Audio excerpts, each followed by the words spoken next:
Vamos orar, queridos. Vamos ouvir a palavra de Deus. O Senhor é bom. Senhor, muito obrigado pela sua palavra que será liberada aos nossos corações, transmitida aos nossos corações. Ministra em nós aquilo que o Senhor quer ministrar. Fala conosco aquilo que o Senhor quer falar do seu jeito, da sua maneira. Revela-te a nós, Senhor, um pouco mais nesta noite. Fala conosco, Senhor. Se o Senhor deseja, nos cura. Se o Senhor deseja, enquanto a sua palavra é liberada, nos transforma, nos liberta, nos batiza, muda nossa história, libera a tua unção gloriosa, poderosa, preciosa sobre nós. Eu oro, Senhor Deus, para que o Senhor nos renove. Usa o teu filho nesta hora de maneira gloriosa, sobrenatural, e enquanto a tua palavra é ministrada aos nossos corações, que, Senhor, nós possamos ser cheios e renovados da sua glória, da sua graça e do teu Espírito, no nome do Senhor Jesus. Amém e amém. Aleluias. Graça e paz, irmãos, em nome de Jesus, amém. A versão que eu uso é a Almeida Revista Atualizada, tá? Queridos, quero fazer mais uma oração, mas vai bem de encontro aqui, o apóstolo lá não orou. Irmãos, é muito bom nós servirmos a Deus, amém? É muito bom nós percebermos que a nossa vida está passando, né? Nosso cabelo vai ficando grisalho, a nossa barba vai ficando grisalha, e a nossa vida vai sendo gasta, né? Eu não encontro outra palavra, mas a nossa vida vai sendo gasta no altar de Deus. A nossa vida vai sendo gasta ao serviço do Senhor. E servir ao Senhor não é servi-lo diretamente a Ele, mas é servi-lo diretamente ao próximo. Então, chega nessa época de final de ano, eu sou uma das pessoas que me incluo aí no grupo daquelas que fazem algumas reflexões. E eu chego à conclusão que, fazendo essa reflexão, eu fico muito feliz de ver o nosso crescimento como igreja local, de ver o nosso avanço como irmãos, como comunidade de fé. E a nossa vida vai passando, é mais um ano que nós podemos dizer que servimos ao Senhor. A nossa vida foi gasta em reuniões, em convocações, em ministrações. E eu creio, irmãos, você que está aqui nessa noite pela primeira vez, segunda vez, está nos visitando, você que já é da casa, ainda dá tempo. Ainda dá tempo de você pegar a sua vida e entregar nas mãos do Senhor. E entregar e dizer: Deus, eis-me aqui. Porque qual é o propósito, irmãos, da nossa vida? Qual é o sentido da nossa vida? Eu li um livro esse ano de um importante doutor, né, chamado Viktor Frankl. Esse homem, irmãos, ele passou por 5 campos de concentração na Segunda Guerra Mundial. Sofreu na mão dos nazistas. E esse homem, ele escreveu 2 livros, né, tem mais, mas ele escreveu 2 livros com o título de Qual é o Sentido? Sobre o sentido da vida. Então, uma pessoa que aparentemente não era para valorizar a vida, sofreu tanto. Ele, com 40 anos, ali em torno de 40 anos, como um dos judeus preso nos campos de concentração, ele disse que ele não sabia se ia ficar vivo, ia conseguir terminar aquele dia. Com em torno de 40 anos de idade, ele pesava 25 quilos. E me chamou muita atenção esse livro dele, eu comprei, né? Foi um livro que na faculdade, numa das disciplinas, foi mencionado o nome dele, me chamou a atenção, porque eu acho que é importante, irmãos, porque apesar de ser um livro secular, muita gente dentro da igreja não sabe por que está aqui, não sabe qual é o propósito. Irmãos, e definitivamente, eu creio que o propósito não é ficar sentado nessa cadeira em berço esplêndido. Mas ainda dá tempo, irmãos, de nós nos levantarmos e dizer: eis-me aqui, Senhor. Eis aqui a minha vida, eis aqui a minha devoção, eis aqui a minha entrega, eis aqui a minha saúde. Eis aqui os meus pensamentos, a minha capacidade intelectual, física, emocional, espiritual, entregar no altar do Senhor, irmãos. E a oração que eu desejo fazer, irmãos, antes de ministrar, como eu falei, vai de encontro a que o apóstolo lá orou, é que essa palavra, ela nos encontre, ou ela contribua para que sejamos curados. Enquanto eu estarei aqui sendo usado por Deus para ministrar a palavra dele, que o Senhor nos cure, ou que de repente um texto, um versículo ou uma frase possa nos capturar e nos levar para perto dele, irmãos. Irmãos, esse foi um ano que eu orei muito para Deus me ensinar algo, apesar dos 24 anos de caminhada cristã e em torno aí de 20 anos pregando a palavra de Deus. Esse foi um ano que eu não vou falar que em todas, mas às vezes a gente esquece, né? Porque às vezes a gente esquece, mas em quase todas, irmãos, eu pedi para Deus: Deus, me ensina a ministrar a tua palavra com amor pelo teu povo. E que nada que ainda resta da humanidade do primeiro Adão em mim interfira. Meu temperamento, os meus achismos, as minhas impressões enquanto eu estou ministrando, não, nada. Então, irmãos, que essa palavra é a palavra dele, amém? Possa nos encontrar e nos levar para mais perto de Deus. Ainda dá tempo, irmãos, ainda dá tempo. Que a palavra de Deus nos capture o nosso coração. Que enquanto o servo dele estiver ministrando a palavra, que possamos sentir a presença dele perto de nós, a presença dele nos tocando, o amor dele nos tocando, irmãos. Amém? Que o Espírito Santo nos ajude. Espírito Santo, nós viemos, nós estamos aqui. Além do cumprimento de um protocolo, de uma denominação religiosa dita evangélica, nós estamos aqui porque desejamos estar aqui. Nós estamos aqui também por um outro fator: é bom estar aqui, Senhor. É bom te adorar, é bom participar da família da fé, da família de Deus. É bom estar aqui, Senhor. Libera sobre nós o bom perfume de Cristo. Enquanto esse tempo, esses minutos que vamos ministrar aqui, que possa uma chave ser virada dentro de nós.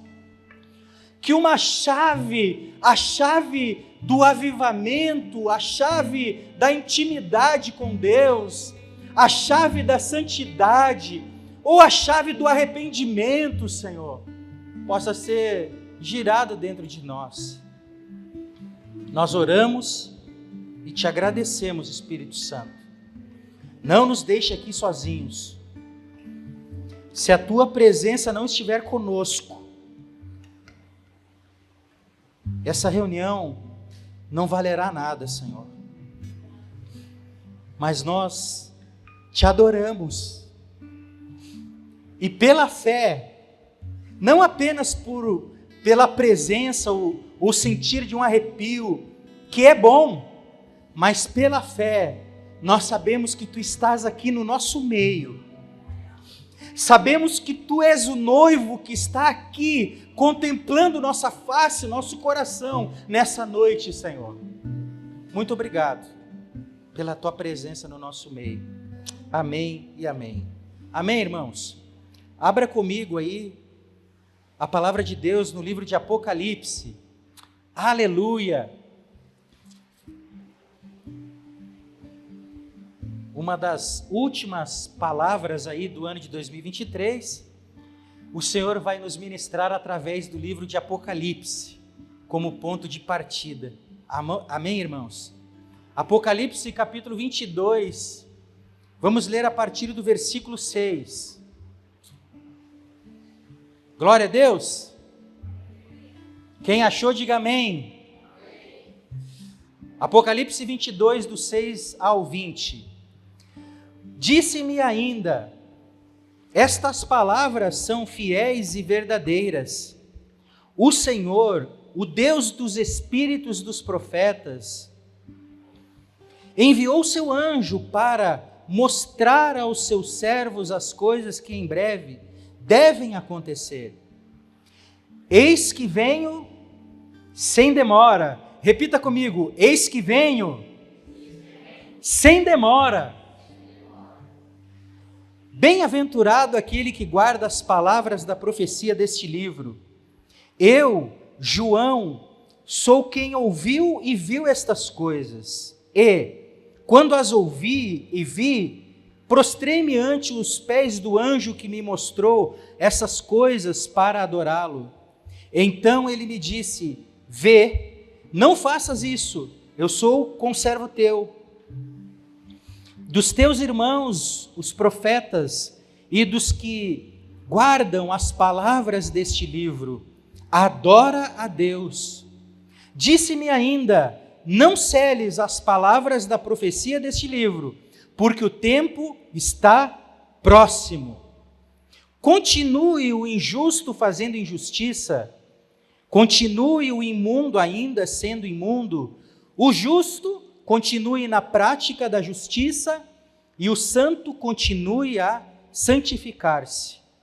Versículo 12, eis que venho sem demora, aleluia, e comigo está o galardão, que tenho para retribuir a cada um segundo as suas obras. Eu sou o Alfa e o Ômega, o primeiro e o último, o princípio e o fim. Bem-aventurado aqueles que lavam as suas vestiduras no sangue do Cordeiro, para que lhes assista o direito à árvore da vida e entrem na cidade pelas portas. Fora ficam os cães, os feiticeiros, os impuros, os assassinos, os idólatras e todo aquele que ama e pratica mentira. Eu, Jesus, enviei o meu anjo para vos testificar estas coisas às igrejas. Eu sou a raiz e a geração de Davi, a brilhante estrela da manhã. O Espírito e a noiva dizem, vem. Aquele que ouve, diga, vem. Aquele que tem sede, e quem quiser receba de graça a água da vida. Eu, a todo aquele que ouve as palavras da profecia deste livro, testifico, se alguém lhes fizer qualquer acréscimo, Deus lhe acrescentará os flagelos escritos nesse livro. E se alguém tirar qualquer coisa das palavras do livro desta profecia, Deus tirará a sua parte da árvore da vida, da cidade santa e das coisas que se acham escritas nesse livro. Aquele que dá testemunho destas coisas diz, certamente venho sem demora. Amém. Vem, Senhor Jesus. Amém, irmãos. Irmãos, como que nós, o povo de Deus, tem reagido a esse assunto tão importante? Qual assunto, Gustavo? Como a igreja tem reagido à volta de Jesus? Esse é o título do nosso sermão. Esse é o título da nossa palavra, da palavra de Deus para nós essa noite. Como a igreja tem reagido a esse assunto tão importante, irmãos, e que talvez seja o mais relevante de todos os assuntos dentro do atual contexto. Não é à toa que Jesus menciona por 3 vezes no texto em que lemos, no versículo 7, 12 e 20, Não é à toa que Jesus repete por 3 vezes a seguinte frase: venho sem demora. E nós temos que crer, irmãos, que Ele virá sem demoras. Lembrando, irmãos, que os números que aparecem na palavra de Deus nunca são citados de forma aleatória. Cada número possui um sentido e um significado espiritual que deve ser buscado pelos estudiosos ou por quem estuda a palavra à procura da verdade. Pois, se você ler aí, coloca para nós aí, Provérbios 25, versículo 2. Porque o texto de Provérbios diz, irmãos, que a glória de Deus é esconder as coisas. A glória de Deus é ocultar as coisas. Mas a nossa glória é revelá-las, descobri-las, discerni-las. Então, olha o que diz Provérbios 25, versículo 2. A glória de Deus está nas coisas encobertas, mas a honra dos reis está em descobri-las.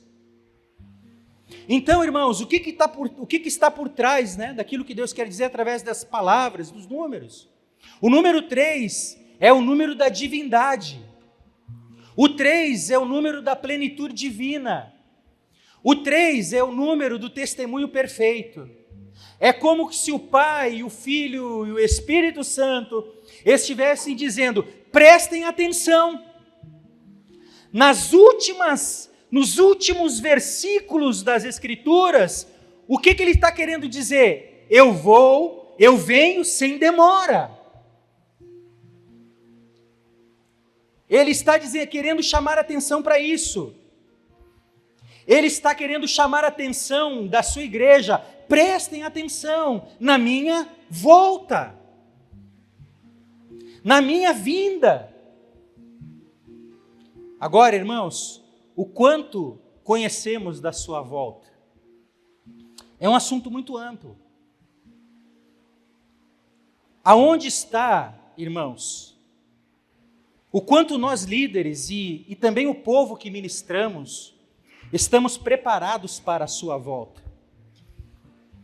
Aonde está, irmãos, o povo que em Apocalipse 1,14, na visão que João tem daquele sumo sacerdote de Apocalipse capítulo 1, ele vê aquele sumo sacerdote com vestes sacerdotais no meio dos candeeiros.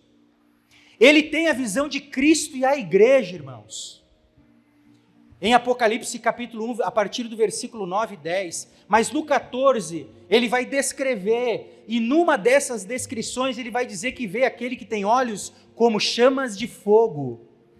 Aonde está, irmãos, o povo que tem os olhos como chamas de fogo? Semelhantemente ao seu Senhor. O povo, irmãos, que queima por dentro. Precisamos ser o povo que queima por dentro, irmãos, que queima de amor por Ele. O Salmos número 2, versículo 12, tem um versículo pequeno lá, que diz assim: beijai o filho. Aí você meditando na palavra beijai o filho, a Bíblia está dizendo, beije o filho. E isso nada mais, irmãos, aponta para nós que é para termos intimidade com Ele nesse tempo. Você tem beijado o filho diariamente? Como o apóstolo Alan falou aqui, você tem pegado a sua Bíblia, tem chamado a sua esposa, os seus filhos, tem procurado, irmãos, nós sabemos nós sabemos das dificuldades dessa vida moderna, tecnológica, sabemos de todas as dificuldades, mas isso não pode ser um pretexto para deixar de beijá-lo, para deixar de amá-lo ardentemente, irmãos.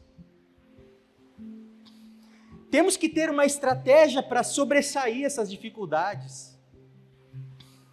Cantares, capítulo 2, versículo 16 diz: o meu amado é meu, e eu sou dele. Irmãos, fato é que a primeira parte do versículo é pacífica. O meu amado é meu, ele é nosso. Mas a segunda parte do versículo, o outro lado dessa dicotomia, e eu sou dele. Será que nós podemos dizer, eu sou teu, Jesus? O Senhor é meu, fato consumado.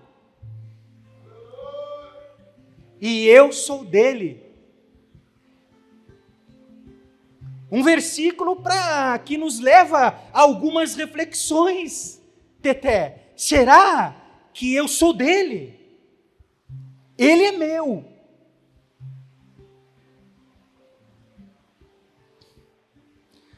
Precisamos, irmãos, ser um povo tal qual o profeta Jeremias, que tem o coração ardendo em chamas de amor por ele. Coloca para nós aí Jeremias 20, versículo 9.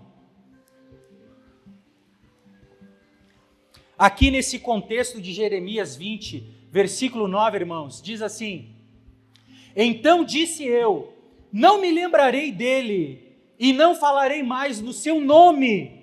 Ele está dizendo isso, irmãos, por causa do peso do ministério, por causa do preço que ele estava pagando em ser um atalaia de Deus, um profeta que falava o que Deus mandava, um profeta que foi levantado para pregar dentro de um contexto social, político, religioso, corrompido, prestes a cidade ser tomada, destruída pelo cerco babilônico, irmãos, que nós sabemos que foram 3 cercos, começou em 605 a.C., depois em 597 a.C., e para a gota d'água foi no ano 587 a.C., onde tudo foi destruído. Então esse profeta, esse homem, essa pessoa, o Jeremias, está dizendo, eu não quero mais falar no nome dele. Está pesado demais, mas olha só o que acontece, irmãos. Não falarei mais no seu nome. Mas essa declaração, como o apóstolo Alan falou aqui anteriormente na nossa reunião, irmãos, às vezes a gente vem de experiências de ministério totalmente arrebentados, e sabe qual é a nossa postura? Não quero mais, eu quero ficar no banco, para mim chega, eu já dei todo o meu sangue, meu suor, dei a minha carne, dei meu tempo, dei meu dinheiro, dei a minha família para servir a Jesus. E o que me valeu? Qual foi a minha paga? Qual foi o meu salário, irmãos? Irmãos, eu posso falar isso porque eu fui um desses um dia. Eu também um dia tive uma igreja para chamar de minha. Como diz a canção do Erasmo Carlos. Um dia eu tive um ministério para chamar de meu. Um dia eu também estive à frente, irmãos. E tudo deu errado. Meu vigor, a minha juventude. Mas, irmãos, eu não vejo problema nenhum nisso, isso faz parte, está no cardápio. Mas o que não pode acontecer, irmãos, é que logo em seguida de você dizer isso, lá dentro um fogo tem que queimar dentro de nós.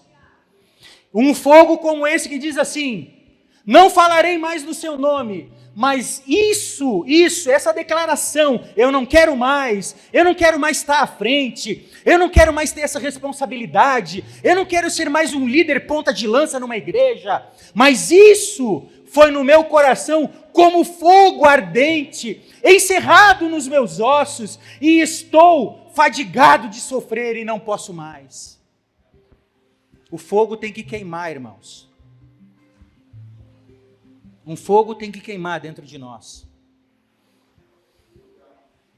Um fogo que arde nos ossos. Aliás, essa questão de ossos, irmãos, a unção na vida de outro profeta de Deus, o Eliseu, a unção estava nele num nível tão profundo que ia até os ossos.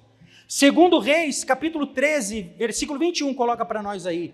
Eliseu, irmãos, ele tinha uma unção tão profunda que mesmo morto, quando alguém caiu morto sobre os ossos dele, foi ressuscitado. Segundo Reis, capítulo 13, versículo 21. E sucedeu que, enterrando eles um homem, eis que viram uma tropa e lançaram o homem na sepultura de Eliseu, e caindo nela o homem e tocando os seus ossos. O que aconteceu, irmãos? Irmãos, eu creio que Deus quer nos levar a ter uma unção profunda. Sabe o que é uma unção profunda? É uma unção que vai deixar legado para a próxima geração. Nós precisamos ter uma unção tão profunda em Deus, irmãos, que se a nossa, talvez não seja a nossa presença aqui que faça a diferença, mas quando o Gustavo não estiver aqui, é que alguns perguntam, aonde está o Gustavo que não está aqui? Porque ele faz falta aqui. Essa é uma unção, irmãos, uma unção profunda até os ossos. Uma unção que a nossa ausência faça as pessoas sentir falta. Na nossa ausência. O nosso maior impacto não vai ser na presença, mas vai ser na ausência. É claro que essa ausência não é para estar indo em shopping, indo para a praia, indo para diversões, não. Em missões, de repente a gente vai estar numa missão, como já várias vezes tivemos, e não vamos poder estar aqui. Mas é essa unção profunda, irmãos, uma unção que vai deixar legado. O que será que se eu partisse agora, o que será? Qual seria a marca, irmãos? Qual é a marca que eu estou deixando na vida de vocês? Vou pegar o meu exemplo, posso pegar de qualquer um aqui, do apóstolo Alan, do Vanderlei, qualquer um, do Miro. Deus tem uma marca, está lá em 1 João capítulo 4. Deus é amor. Essa é a marca de Deus. Qual é a nossa marca? Bem, uma geração, irmãos, como a figura de José, um homem celestial em Cristo. Por que eu pego o exemplo de José, irmãos? O José, lá do Egito, que foi levado lá para o Egito, irmãos. Porque quando você pega o texto de Hebreus, capítulo 11, vamos ler aqui Hebreus, capítulo 11. Olha o que José disse antes de partir, irmãos. 11, versículo 22.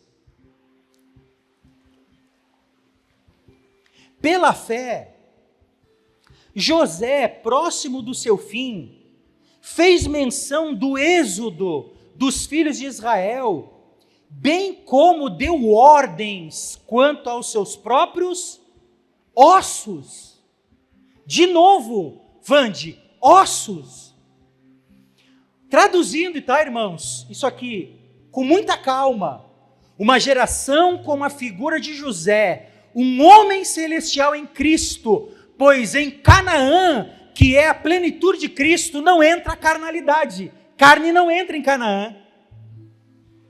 O José disse assim, eu quero entrar em Canaã, mas levem os meus ossos para lá, levem os meus restos para lá. A carne de José não entrou em Canaã, mas os ossos entraram. Às vezes nós queremos entrar no reino, irmãos, só que no reino de Deus não entra carne. 1 Coríntios capítulo 15, versículo 50. O reino de Deus não entra carne. Isso fala, irmãos, da vida de Deus. Toda a carnalidade deve estar fora. Toda a carnalidade. Um povo que aos olhos do mundo, irmãos, não tem formosura alguma e que nada tem, assim como Jesus quando o mundo olhou para ele. Isaías 53, versículo 2. Isaías 53, versículo 2.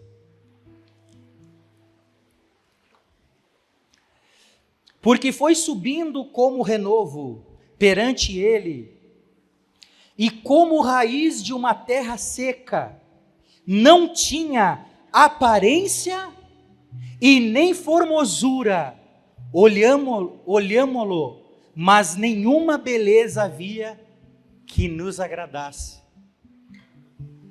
Quando o mundo olhou para Jesus naquela cruz, irmãos, é que isso é pouco falado. Além de Jesus estar totalmente desconfigurado, de tanto apanhar, de tanto ser humilhado, Jesus estava lá nu na cruz, irmãos. Suas vestes tiraram sortes, ele foi humilhado. Quando olharam para ele, nenhuma beleza havia. A palavra profética do profeta Isaías se cumpriu. Olhámo-lo, mas nenhuma beleza havia que nos agradasse. Quando o mundo olhou para Jesus, o nosso rei, não havia beleza alguma, irmãos. Eu não quero entrar nesse detalhe aqui, mas daria aí uma abertura de um ótimo parênteses. Mas eu vou seguir adiante aqui. Homens como o apóstolo Paulo, em 2 Timóteo capítulo 4, versículos 6 ao 13, Paulo, quando escreveu a sua segunda carta a Timóteo, irmãos, essa foi talvez a última escrita do apóstolo Paulo, o último documento dele, tá? E ele escreveu na prisão chamada Mamertina, em Roma. Agora, irmãos, o apóstolo Paulo, ele chega no fim da vida dele, com todas essas posses que o texto de 2 Timóteo 4, do versículo 6 ao 13 fala. Ele tinha uma capa, livros e pergaminhos. Homens que por fora, irmãos, ninguém dava nada. Homens que quando os romanos, quando os judeus, quando os líderes religiosos, quando aqueles que interrogaram o apóstolo Paulo, aqueles que andaram perto dele, quando olharam para ele, viram que era um homem que não tinha nada por fora, irmãos. Mas dentro tinha tudo. Porque o tudo dele era a pessoa de Cristo.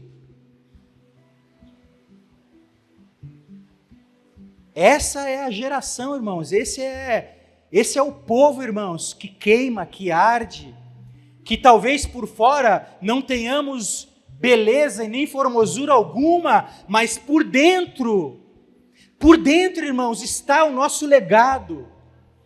É dentro de nós que existe o pão. Talvez você olhe para você, para suas mãos, para suas posses, você não tenha nada para oferecer, mas preste atenção, irmãos, de uma coisa: se todos aqui um dia aceitaram a Cristo, tá? Eu vou pegar como 100% aqui. Se todos aqui um dia aceitaram a Cristo, não importa o tempo, se foi ontem, se foi hoje de manhã, ou antes dessa reunião que você aceitou a Cristo, ou 10, 20, 30, 40 anos. Preste atenção nisso. Se você aceitou a Cristo, saiba que você tem dentro de você o pão da vida. Você tem o pão da eternidade que é Cristo. Nós temos o pão da vida que é Cristo, irmãos.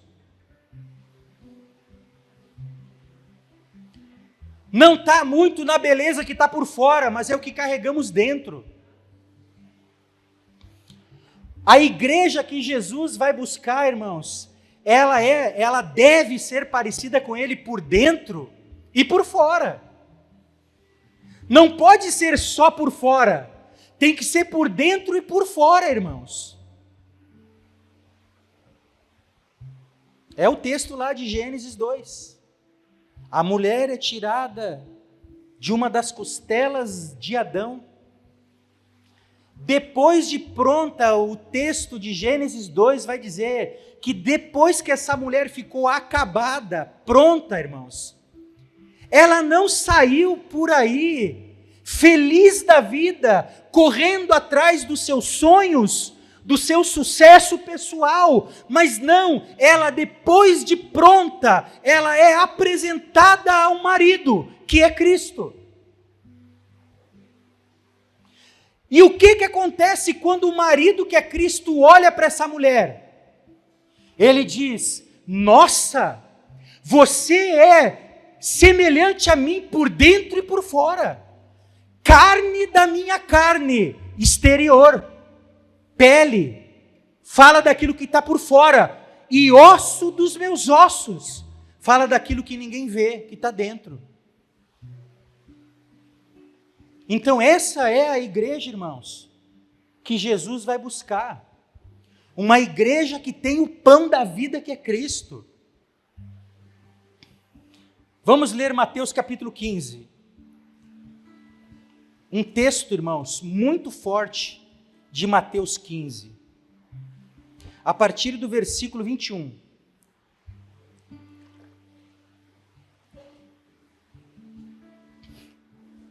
Estamos aqui nesse ponto da ministração falando desse pão da vida que é Cristo. Acharam aí? Mateus 15, 21. Partindo Jesus dali, retirou-se para os lados de Tiro e Sidom. Tiro e Sidom.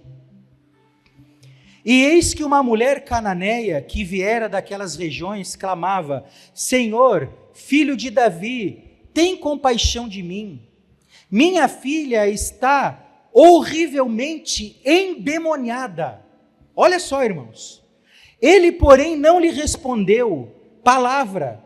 E os seus discípulos, aproximando-se, rogaram-lhe: despede-a, pois vem clamando atrás de nós. Mas Jesus respondeu: não fui enviado senão as ovelhas perdidas da casa de Israel. Ela, porém, veio e o adorou, dizendo: Senhor, socorre-me. Então ele respondendo disse: não é bom tomar o pão dos filhos e lançá-lo aos cachorrinhos. Parece uma palavra dura aqui, mas é porque nós interpretamos isso muito, irmãos, assim como interpretamos toda a Bíblia, de uma forma muito natural, muito palpável, objetos, coisas tangíveis. Só que através dos objetos e coisas tangíveis das Escrituras, principalmente do Antigo Testamento, das sombras e figuras, Deus estava querendo nos mostrar a substância que é Cristo.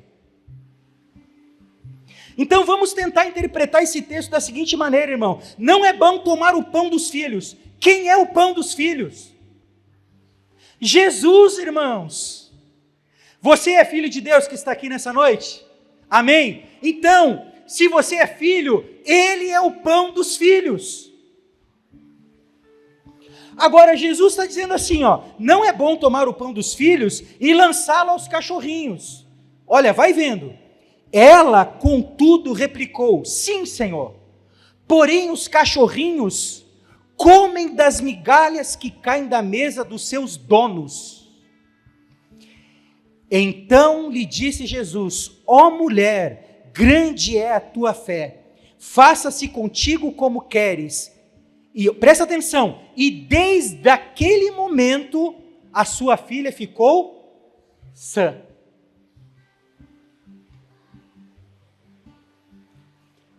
Irmãos, a mulher cananeia desejou e pediu apenas uma migalha do pão de Cristo, do pão da vida.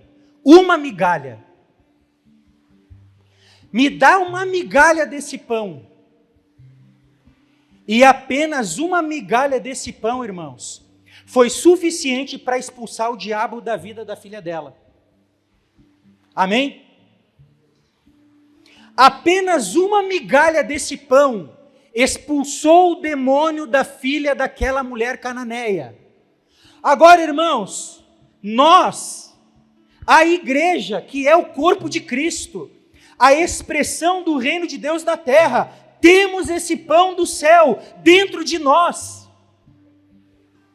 Aliás, irmãos, nós temos toda a padaria, nós temos todo o pão disponível para libertar as pessoas desse mundo.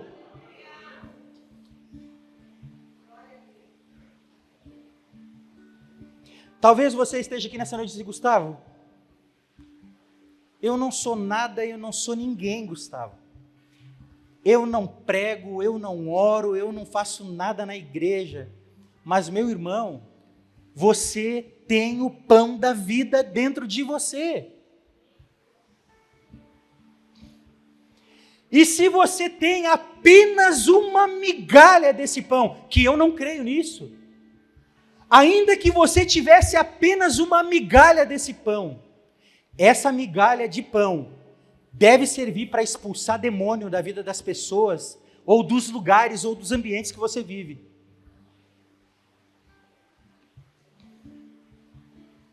A igreja, irmãos, a igreja tem todo o pão do céu disponível.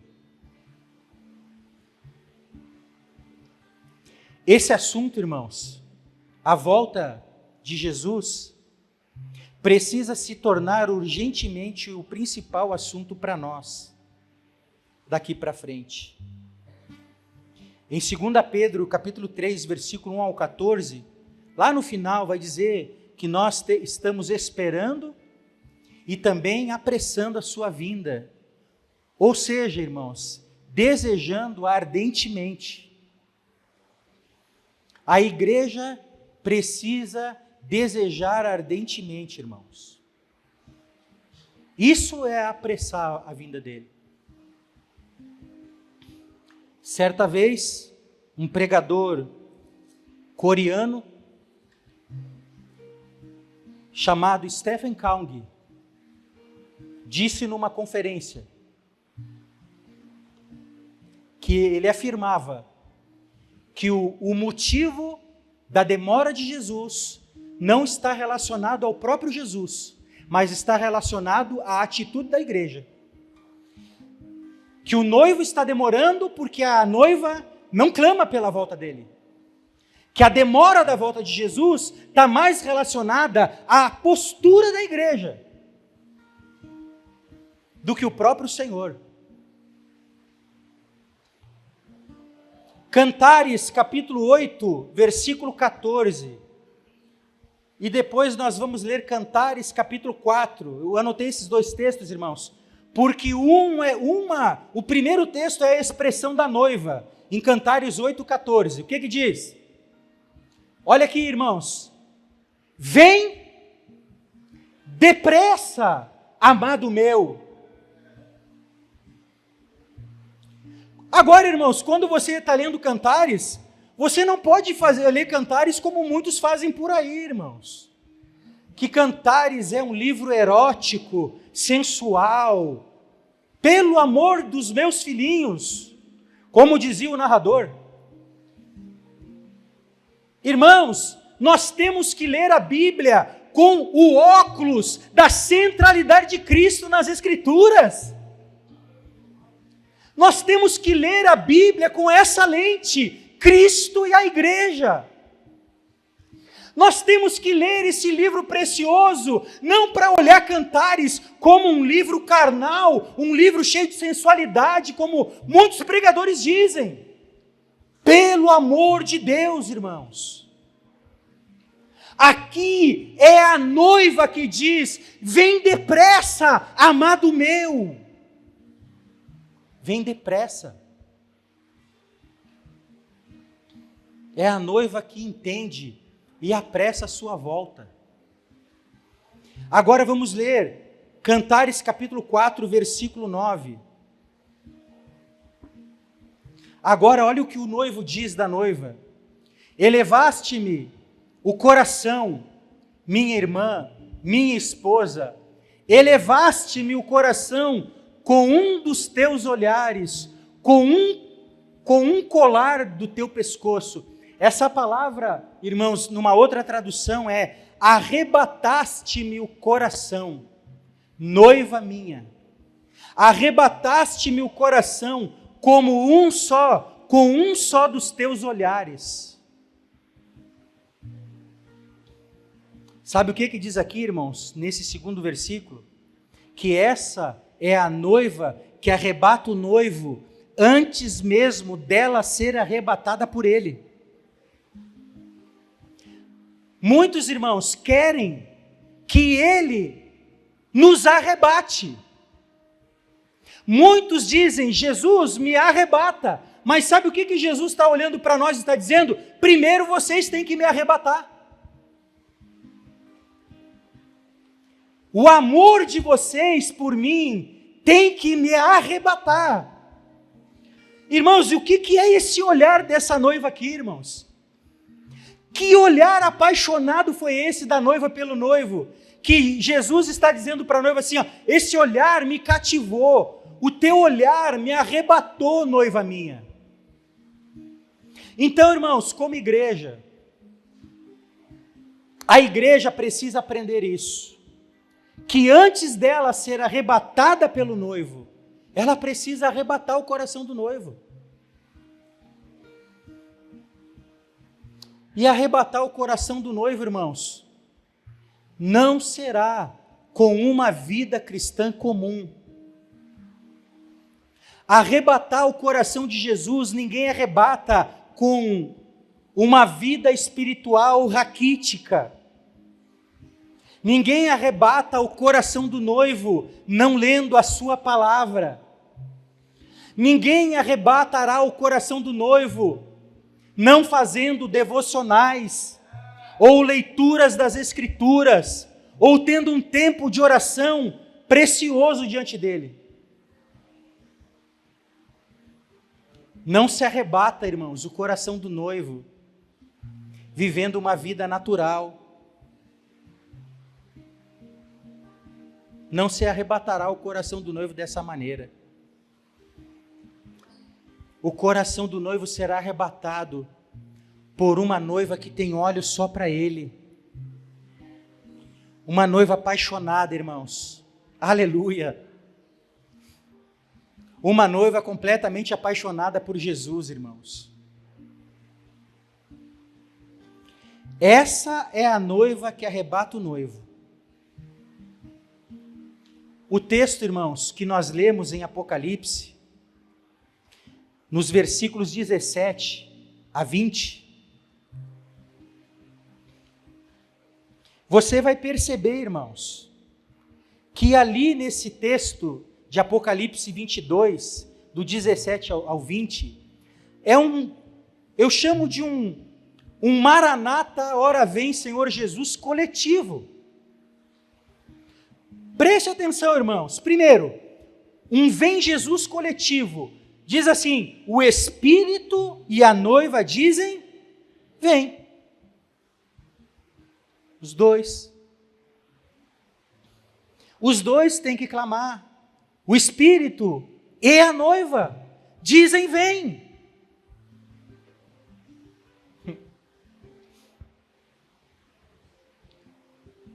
Aquele que ouve, diga, vem. Será que quando nós ouvimos a palavra da volta de Jesus, irmãos, nós dizemos vem ou espera mais um pouco? Não sei se foi aqui. É aqui. Depois eu vou comentar. Vamos lá para o texto. Aquele que ouve, diga vem. Aquele que tem sede, venha, e quem quiser receba de graça da água da vida. Eu, a todo aquele que ouve as palavras da profecia desse livro, testifico. Se alguém... Tá, mas tem lá na frente, no versículo 20. Aquele que dá testemunho destas coisas diz, certamente venho sem demora. Amém. Vem, Senhor Jesus. O Espírito e a noiva dizem vem. Aquele que ouve diz vem. E o apóstolo João, eu coloco aqui como um representante do ministério apostólico, ou ele como representante da igreja apostólica, também diz vem. Então, irmãos, você perceba que o cerco fecha. O Espírito diz vem. A noiva verdadeira diz vem. Quem ouve a mensagem do Evangelho tem que dizer vem. E a igreja apostólica, representada por João, diz vem. Então, resumindo, é um vem coletivo. Isso é muito sério, irmãos. Agora, irmãos, a pergunta, momento da provocação. Agora, será que lá no fundo dos nossos corações desejamos que Ele venha mesmo? Ou nutrimos o desejo que Ele demore um pouco mais, porque temos muitos planos ainda, porque ainda temos muitos projetos ainda, porque ainda temos muitos sonhos pessoais para realizar ainda? Essa é a provocação. Jesus disse há 2000 anos atrás, irmãos, venho sem demora. Venho sem demora.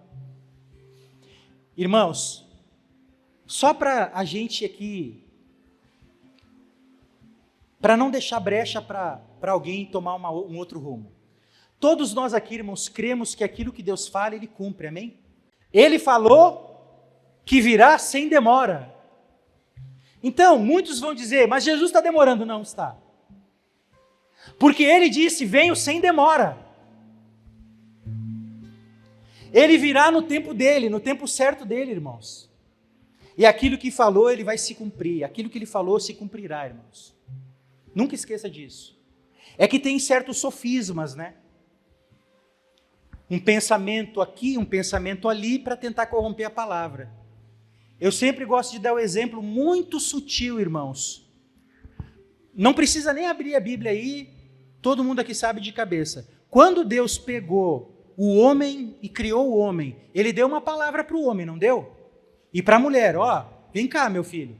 No dia, o texto lá em Gênesis 2, diz assim, no dia em que dela comeres, morrerás. Sim ou não? Aí algum espertinho vai dizer assim, ó, Gustavo, mas o Adão comeu e não morreu no dia. Quem disse para você que ele não morreu no dia? Ele morreu no dia.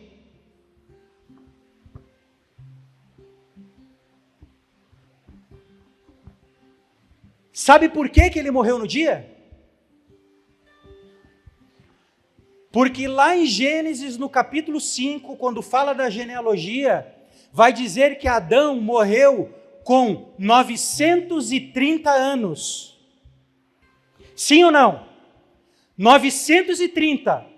Aos olhos de Deus, na ótica de Deus, um dia tem quantos anos? Respondo isso, é o calor? Olha aqui como é que eu estou suando. Pelo amor de Deus, não me deixa sozinho. Quantos dias tem 1000 anos? Uma Coca-Cola para Vera ali, acertou. 1000 anos, irmãos. Segunda pergunta, para ratificar que a palavra de Deus é verdadeira e não falha. Quantos dias viveu Adão? Ele completou 1000 anos? Ele morreu no dia? Morreu no dia.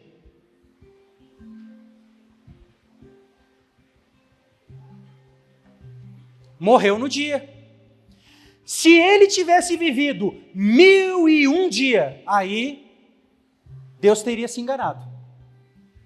Mas Deus disse para ela, no dia que você comer, você morre. E morreu mesmo, no dia, antes dos 1000 anos. Então, cuidado, irmãos. Jesus não está demorando. Venho sem demora. Há uma pergunta que precisa ser respondida. Qual tem sido a nossa atitude em relação à vinda de Jesus? Como temos tratado desse assunto? Nós não precisamos, irmãos, necessariamente saber o dia, a data certa, a hora, mas fato é que temos que desejar esse dia para sermos iguais ao corpo da sua glória. Coloca para nós aí, Filipenses capítulo 3, versículo 20 e 21.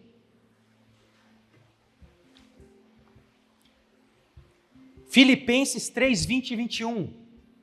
Mas a nossa cidade, a nossa cidade está nos céus, de onde também esperamos o Salvador, o Senhor Jesus Cristo, que transformará o nosso corpo abatido, que cansa, que tem fome, que tem sede, que tem sono, para ser conforme o seu corpo glorioso.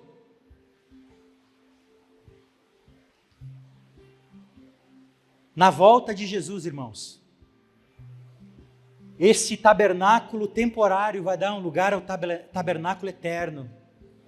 Esse tabernáculo provisório dará lugar ao permanente. Amém, irmãos? Para amar esse assunto da volta de Jesus, aqui é uma parte interessante da mensagem, irmãos. Para amar esse assunto da volta de Jesus, e que ele se torne interessante para nós, é necessário que entendamos de uma vez por todas que tudo o que vivemos nessa vida é provisório, irmãos. Eu sei que isso vai contra a cultura ocidental, contra essa cultura da pós-modernidade. Vai na contramão. Mas, irmãos, qual é a garantia que nós temos do amanhã?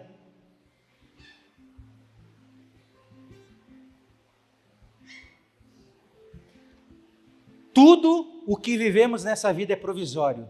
1 Coríntios capítulo 15, versículo 19, vai dizer assim: se a nossa esperança em Cristo se limita apenas a esta vida, somos os mais miseráveis e infelizes de todos os homens. Eu vou traduzir, irmãos, para nós esse texto.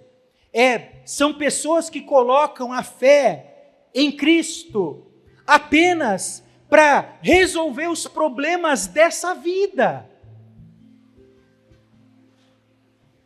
E o Evangelho hoje, irmãos, ele está muito ancorado nisso. Um evangelho que responda às minhas necessidades. Mas, irmãos, fato é que, biblicamente, nunca foi para isso que Jesus nos salvou. Eu faço um raciocínio simples aqui, irmãos. Se Deus tiver que responder necessidade na terra, o país mais próspero da terra será a África do Sul. Mas o nosso Deus não responde necessidade, Ele responde fé, Ele responde propósito, Ele responde o Filho que está dentro de você. Então, ter a Cristo só para resolver o pagamento da minha conta, que eu mesmo dei mancada de fazer, ter a Cristo apenas para eu ter o meu sucesso profissional, para solucionar as angústias dessa vida, irmãos, não. Suprir as minhas necessidades, não. É eternidade, irmãos. Isso aqui não vai ficar sem um desfecho, irmãos. Vai ter um texto aqui poderoso, que eu tenho lido ele quase que semanalmente. Porque é uma chave. Porque eu sei que lá, né, tem as nuvenzinhas aquelas dos desenhos, né? Tem uns pontos de interrogação aí pairando. Mas nessa casa nós sempre trazemos o equilíbrio. Nós nunca vamos deixar o negócio solto. Se tem que ter entendimento de uma vida provisória, então, Gustavo, eu vou largar tudo. Não. Não vou mais fazer faculdade, não vou mais me profissionalizar, não vou mais cuidar da minha empresa, não vou fazer mais cursos profissionalizantes, nada disso. Como dizia o meu professor na Ford lá quando eu trabalhava, ele dizia: temos o produto. Temos o produto aqui. O antídoto. Abra comigo a sua palavra, a sua Bíblia lá em 1 Coríntios capítulo 7, versículo 29 ao 31. E anote aí, marca esse texto, não coloca ele fora, deixa aí para estudar ele. Diz assim, 1 Coríntios capítulo 7, versículo 29 até o 31. Isto, porém, vos digo, irmãos, o tempo se abrevia. O que resta é que não só os casados sejam como se não fossem, meu Deus, mas também os que choram como se não chorassem. Não está proibindo de chorar. Os que se alegram como que se não alegrassem. Os que compram como que se nada possuíssem. Ó, posso comprar, Gustavo? Pode, com responsabilidade e não colocando o coração nisso. Amém? Mas olha só o que vai dizer o texto. Os que compram como se nada possuíssem. O 31 é a chave. E os que se utilizam do mundo como se dele não usassem, porque a aparência deste mundo passa. Se utilizar do mundo, mas não ficar apegado a ele. Quem é que disse isso aí? Tremendo, pastora. Mais uma Coca-Cola ali para a irmã que está me ajudando. Tremendo. Está dizendo aqui que nós podemos sim comprar, vender, podemos sim prosperar, podemos sim fazer faculdades, pós-graduações, mestrados, aperfeiçoamentos profissionais, ler livros seculares como eu leio. Tem que ler muito livro secular, irmãos, e ler a Bíblia ainda. Tem que ler sim, tem que se aperfeiçoar sim. Saber se utilizar dos recursos desse mundo, mas não ficar apegado a ele. É dura a missão, irmãos. É dura a missão. Porque isso envolve maturidade, envolve equilíbrio. Então essa, irmãos, é uma chave muito importante. Os que se utilizam do mundo como se dele não usasse. Os homens bíblicos, irmãos, ansiavam pela eternidade. Aí você faça as suas descobertas aí na sua leitura. Pode ver lá, irmãos. Os homens bíblicos ansiavam pela eternidade. Viram como que ainda um lampejo de Cristo e ficaram totalmente tomados por esse lampejo, por esse pequeno vislumbre de revelação de Cristo no Antigo Testamento, irmãos. E agora, irmãos, nós que carregamos essa glória dentro de nós, irmãos, não tinham medo da morte. Hebreus 11:35. Olha o que vai falar Hebreus 11:35, irmãos. Mulheres receberam pela ressurreição os seus mortos. Alguns foram torturados, não aceitando o seu resgate, para obterem superior ressurreição. Teve um apóstolo do século, acho que é século 20, chamado Smith Wigglesworth. O Smith Wigglesworth foi denominado o apóstolo da fé. Por quê? Ele teve, se eu não me engano, em torno de 5 ressurreições no currículo dele. Num desses, eu lembro muito desse texto aqui de Hebreus 11. Num deles, as viagens eram feitas, obviamente, não tinha um avião, por navios, né? O marido ficava longe de casa, ia pregar e tal. Então era tudo rústico, navio, cavalo, distâncias. E o Smith Wigglesworth chega justamente no dia que a mulher dele morreu, no funeral da mulher dele. E o que ele faz? Ele vai lá e ora pela esposa dele. E o que aconteceu? A esposa dele ressuscitou. Na hora que ela ressuscita, ela diz: não, ora de novo, eu quero morrer. Porque há uma glória maior, irmãos. Há uma glória maior.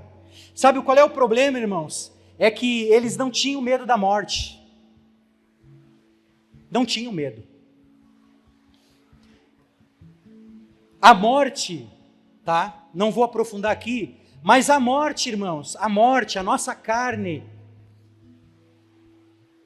ela é o véu que nos separa da eternidade e da glória de Deus, irmãos. Tá, eu não quero aqui confundir, porque tem que ter um pouco mais de tempo. Hebreus capítulo 10, diz que o véu se rasgou. Isto é a sua carne.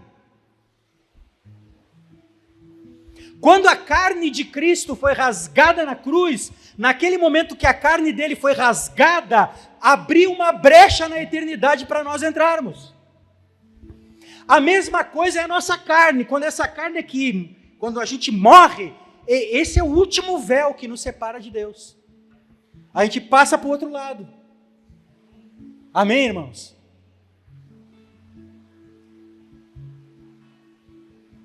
Aí eu cito uma frase aqui, eu coloquei do Spurgeon. Frase: a morte é o dia mais feliz para aquele que morre em Cristo Jesus. Para os ímpios, a morte é o rei dos horrores. Mas para os santos, é o fim dos terrores e o começo da glória. Aleluia. A gente está separado da glória, irmãos, por um véu. Essa carne aqui, ó. A hora que essa carne aqui expirar,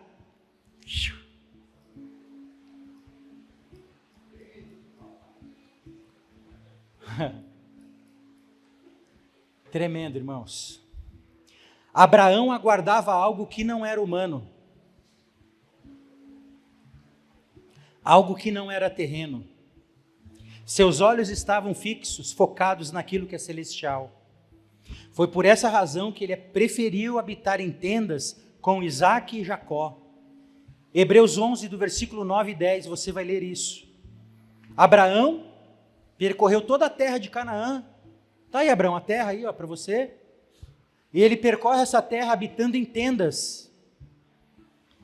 Por isso que ele preferiu habitar em tendas. Ou seja, uma vida de provisoriedade, irmãos. Entendeu que tudo nessa terra é passageiro.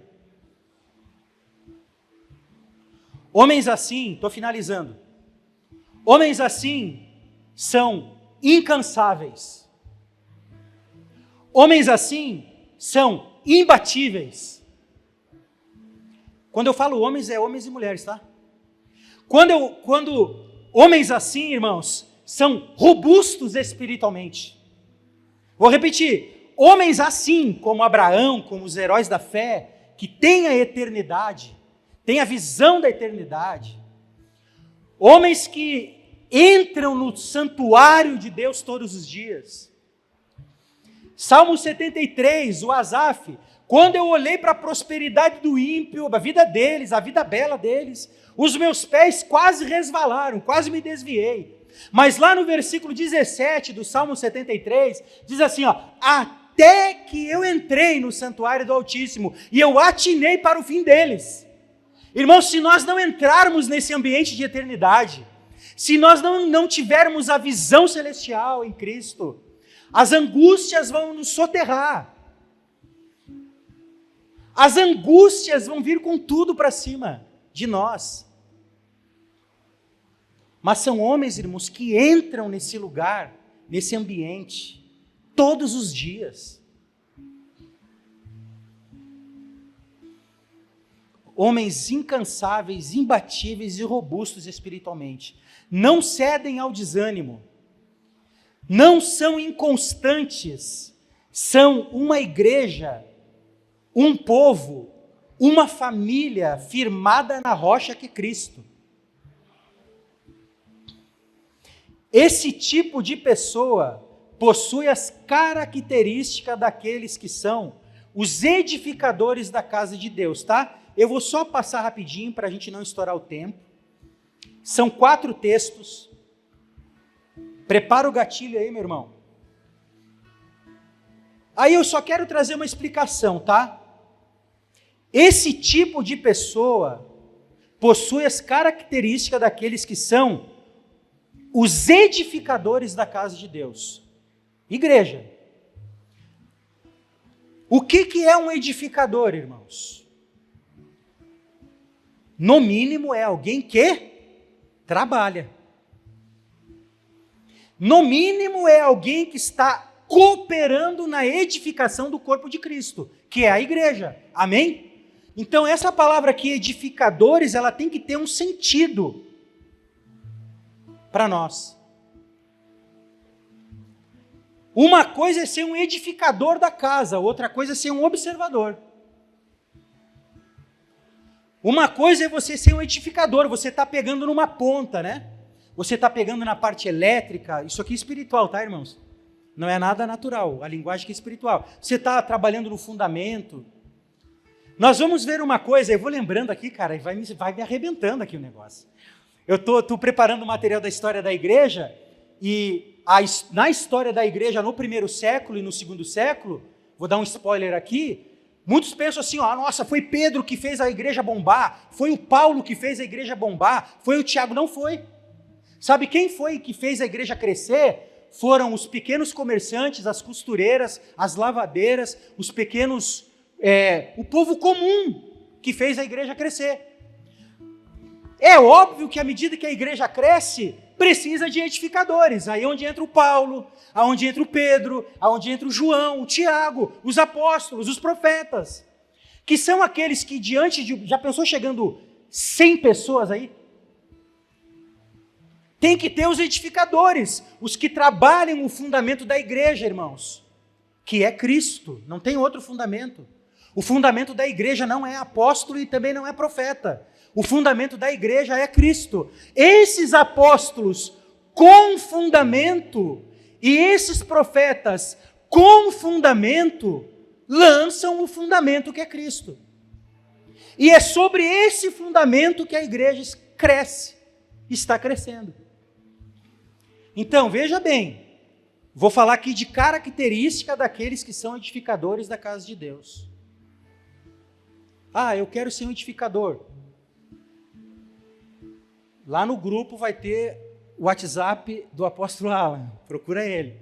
Eu quero dançar, eu quero orar, eu quero fazer alguma coisa, apóstolo. Você vai ver a resposta que virá. Tem coisa, irmãos, para fazer. Mateus 21, versículos 7 e 8. Versículos 7 e 8. É isso aí? 21, versículos 7 e 8. Trouxeram a jumenta e o jumentinho, e sobre eles puseram as suas vestes, e fizeram-no assentar em cima. E muitíssima gente estendia as suas vestes pelo chão, pelo caminho, e outros cortavam ramos de árvores e os espalhavam pelo caminho. Irmãos, primeira característica desses edificadores, tá? É que são aqueles que lançam os seus mantos, as suas vestes aos pés de Jesus. Ah, Gustavo, é porque eu recebi um manto lá em 1930. Eu recebi um manto numa conferência. Pô, legal, hein? Deus está dizendo que é para você pegar esse manto e jogar nos pés dele. Vai vendo, irmãos, as características dos edificadores. Apocalipse 4:10, meu amigo. Vai lá. 4:10. Apocalipse 4:10.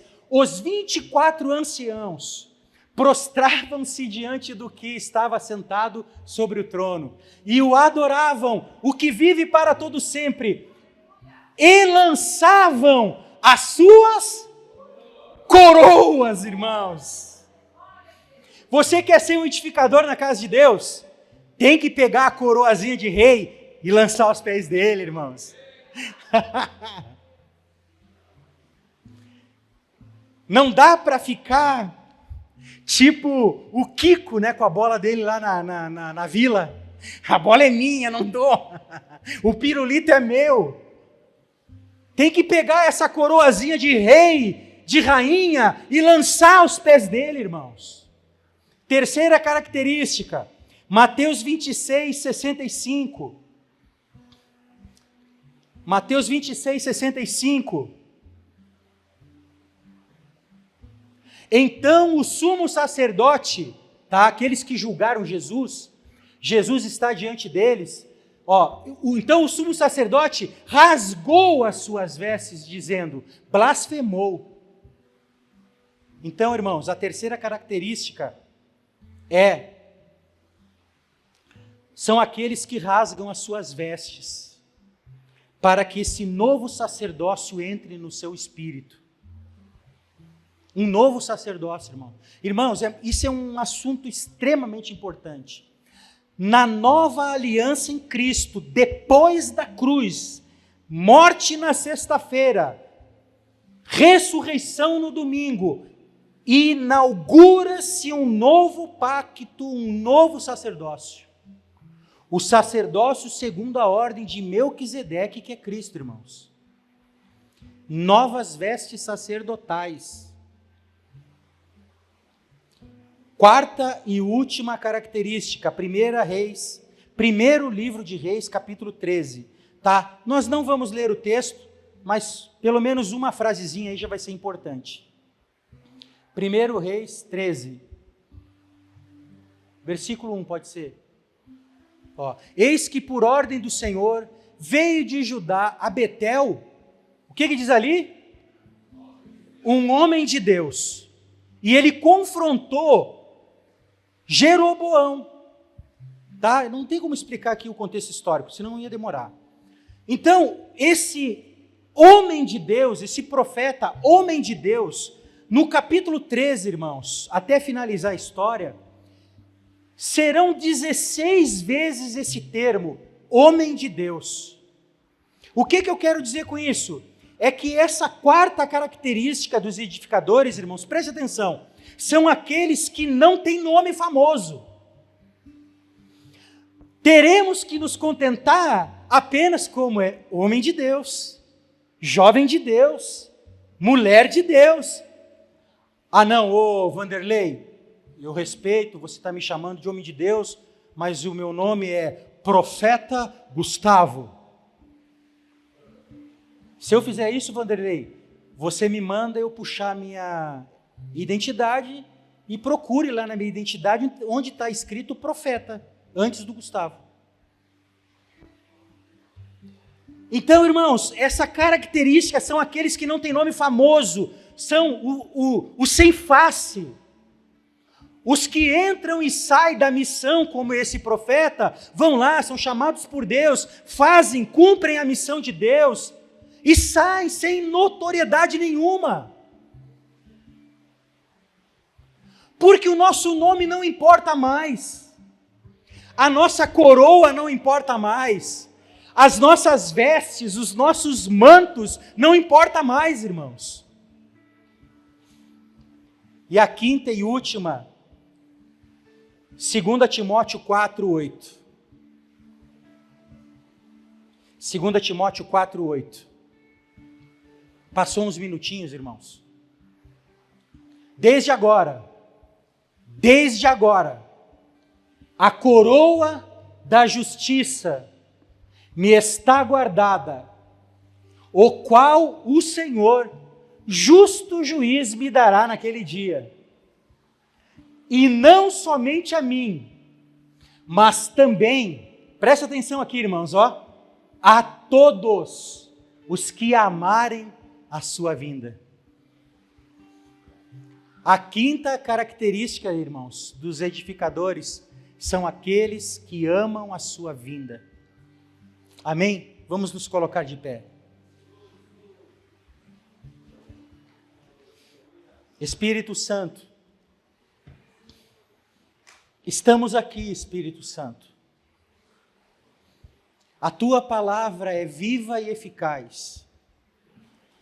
Ela é apta para discernir os pensamentos e intenções do coração. A tua palavra, Senhor, Espírito Santo, que nessa noite ela tenha sido um divisor de águas em nosso coração. Que a tua palavra, Espírito Santo, Espírito de Deus, a tua palavra possa ter ido justamente até o ponto aonde divide carne do espírito, aonde separa o que é carnal do que é espiritual, que penetra nas juntas, na medula. Eis aqui, Senhor, o nosso coração. Queremos declarar aqui que nós te amamos, Jesus. E nós queremos sim ser essa igreja, Senhor, que clama pela tua volta. Uma igreja que ama a tua vinda. Uma igreja que arrebata o teu coração com apenas um dos seus olhares. Estamos aqui, Jesus. Começa essa obra, Pai, em nós, em alguns de nós. Que não sejamos indiferentes a esse tema, a esse assunto tão importante. Como falou teu servo, Senhor, o Stephen Kaung, que disse que a demora da volta do Senhor está mais relacionada ao comportamento, à atitude da sua igreja do que a própria atitude dele, do Senhor.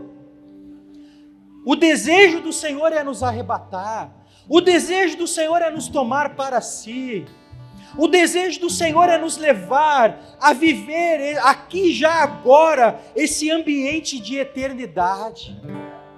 O desejo do Senhor é que saibamos, tenhamos maturidade, como a palavra de Deus diz, através do apóstolo Paulo, nos utilizar desse mundo, mas não ficarmos apegados a ele. Utilizar da tecnologia, dos recursos, utilizar das coisas, Senhor, sem colocar o nosso coração nela, ou nelas. Nos ajuda, Senhor, a ser a igreja que queima por dentro. Nos ajuda a ser a igreja que mantém o fogo, como compartilhamos, Senhor, lá no grupo caseiro na casa da tua filha Joyce, Senhor, o texto de Levítico 6, que não por acaso é o slogan da nossa igreja local aqui, que é uma ordem para os sacerdotes não deixarem o fogo apagar. Mas de que maneira o Senhor disse que é para não deixar o fogo apagar? Trazendo lenha para o altar. E lá nós falamos que essa lenha, o que é a lenha que mantém a chama acesa no altar? A lenha sou eu, a lenha é o meu coração, a lenha é a oração, a lenha é a leitura da palavra, a lenha é uma vida de jejum, a lenha é uma vida de consagração, a lenha é uma vida de santidade, a lenha, para não deixar o fogo apagar, é uma vida de devoção, de dedicação, de disciplina em Deus. Essa é a lenha que mantém o fogo aceso. Eis aqui um povo, Senhor, que deseja amanhã, na segunda-feira, Senhor, amanhã nós sairemos atrás da lenha. Nós sairemos porque nós queremos manter o fogo aceso, Senhor. Não mais de um altar físico, não mais de um altar feito de pedras, feita por mãos humanas, mas o altar da minha vida. Somos o altar agora na nova aliança. Na nova aliança não existe altar físico, o altar agora é espiritual, é o meu coração, é o meu espírito, é a minha alma rendida ao Senhor. O sacrifício agora não é mais o bode, o carneiro, a vaca ou uma pombinha. Não. O sacrifício agora aceito por Deus é a minha vida, Senhor. O sacrifício agora que o nosso Deus aceita que sobe como fumaça, que sobe como incenso agradável a Ele, não é fruto de uma fogueira aonde um animal era morto, não, agora é a igreja, é a vida da igreja que agrada a Ele, que agrada a Jesus, e que esse culto nessa noite tenha subido até a Tua presença para te agradar, que a fumaça que está subindo aqui, desde a hora que nós entramos, Senhor, que a fumaça esteja te agradando, Jesus. Que quando o Senhor aspirar essa fumaça, o Senhor possa dizer para nós nessa noite: eu me agradei de vocês hoje, vocês agradaram o meu coração, vocês agradaram o meu espírito, vocês agradaram o meu Filho Jesus, o culto de vocês, a adoração de vocês, as orações de vocês, a postura de vocês enquanto ouviam a palavra, me agradou. Ah, Senhor, que sejamos essa igreja, uma igreja que queima de amor por Jesus, o nosso Cristo. Amém e amém. Aleluia.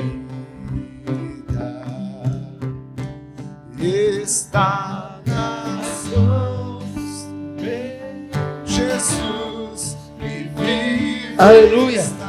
Amém, queridos. Glória a Deus. Quero agradecer os irmãos que nos visitam aqui, a irmã que nos visita aqui. Quero orar por uma semana de vida e que esta palavra possa construir você. Amém? Senhor Jesus, nós oramos para que esta palavra nos tome, nos construa. Que esta palavra, Senhor, nos faça transicionar do lugar, Senhor, do convencimento para o lugar da verdadeira conversão em Cristo Jesus. Nós oramos, Senhor, para que esta palavra nos tome gloriosamente. Nós oramos para que esta palavra permeie as nossas vidas poderosamente. Nós oramos por isso, no nome do Senhor Jesus. Amém, amém e amém. Amém, queridos? Nós temos uma ceia bem ali, não vá correndo não embora. Deus abençoe em nome de Jesus. Aleluia.